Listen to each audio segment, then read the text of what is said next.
నమస్తే ఆంధ్రప్రభకి స్వాగతం. నేను ప్రియా కౌశిక్.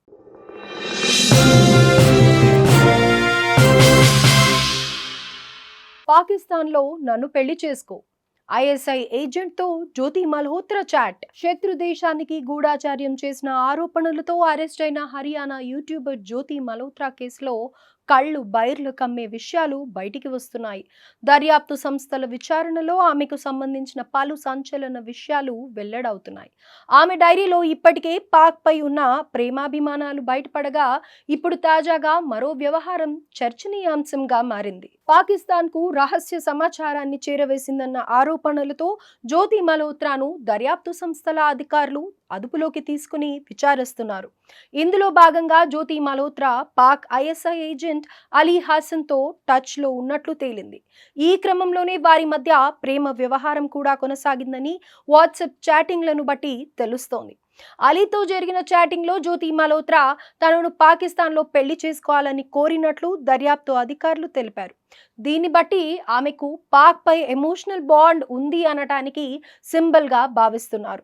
అదేవిధంగా భారత్ సైన్యానికి సంబంధించిన సమాచారాన్ని జ్యోతి షేర్ చేసినట్లు గుర్తించారు.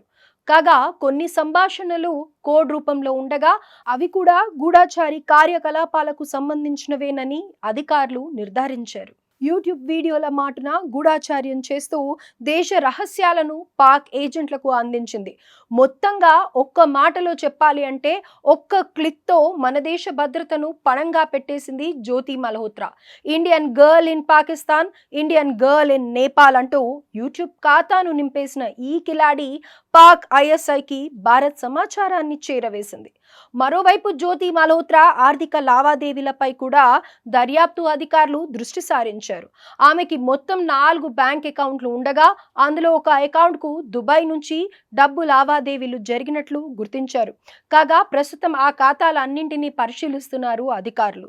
ఇక ఈ జ్యోతి మల్హోత్రా ఓ YouTuber and travel blogger. Travel with Jo పేరుతో యూట్యూబ్ ఛానల్ ను నిర్వహిస్తోంది. 2023లో పాకిస్తాన్కు వెళ్లిన జ్యోతికి అక్కడ డానిష్ అనే వ్యక్తి పరిచయం అయ్యాడు. భారత్కు తిరిగి వచ్చిన తర్వాత కూడా అతడితో జ్యోతి మల్హోత్రా కాంటాక్ట్లో ఉన్నట్లు పోలీసులు దర్యాప్తులో తేలింది. అతడి సూచన మేరకే పాక్ ఐఎస్ఐ ఏజెంట్ అలీని ఆమె కలిసింది. అతడు పాక్లోని నిఘా మరియు రక్షణ వర్గాలకు చెందిన వ్యక్తులను పరిచయం చేసినట్లు సమాచారం. కాగా ఇన్స్టాగ్రామ్లో లక్షలకు పైగా ఫాలోవర్స్ ఉన్న జ్యోతి మల్హోత్రా మొత్తంగా పాకిస్తాన్లో 2 సార్లు పర్యటించారు. ఈ సమయంలోనే ఆమె ఢిల్లీలోని పాక్ హై కమిషన్లో పనిచేసే ఓ అధికారిని కూడా కలిశారని తెలుస్తోంది.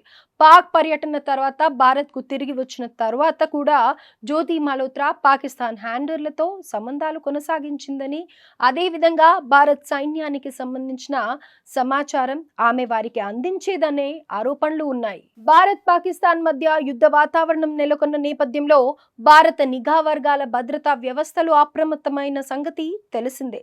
ఈ క్రమంలోనే భారత్కు చెందిన రహస్యాలను, సున్నితమైన సమాచారాన్ని పాకిస్తాన్కు చేరవేస్తున్నట్లు గుర్తించారు. ఈ నేపథ్యంలోనే యూట్యూబర్ జ్యోతి మల్హోత్రా సహా 12 మందిని అధికారులు అదుపులోకి తీసుకొని విచారిస్తున్నారు.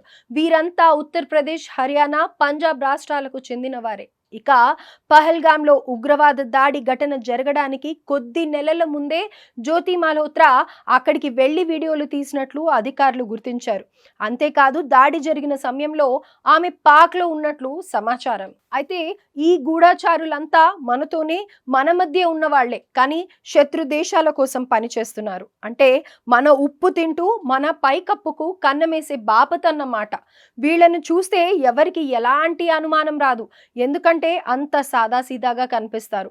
స్టూడెంట్, యూట్యూబర్, వ్యాపారి ఇలా ఒక్కొక్కరు ఒక్కొక్క ముసుగును తొడుక్కున్నారు. కాగా ప్రస్తుత పరిస్థితులను బట్టి చూస్తే బయట ఉన్న శత్రువుల కంటే ఈ విధంగా మన మధ్య మన వాళ్ళుగా ఉంటూ ఈ విధంగా వెన్నుపోటు పొడిచే వారే అసలు సిస్సలైన ఎనిమీస్. ముందు ఇలాంటి వారిని కట్టడి చేయాల్సిన అవసరం ఎంతైనా ఉంది. అయితే వీరు ఎలాంటి ముసుగులు వేసుకున్నా సరే నిఘా నేత్రాల నుంచి మాత్రం తప్పించుకోవడం అసాధ్యం.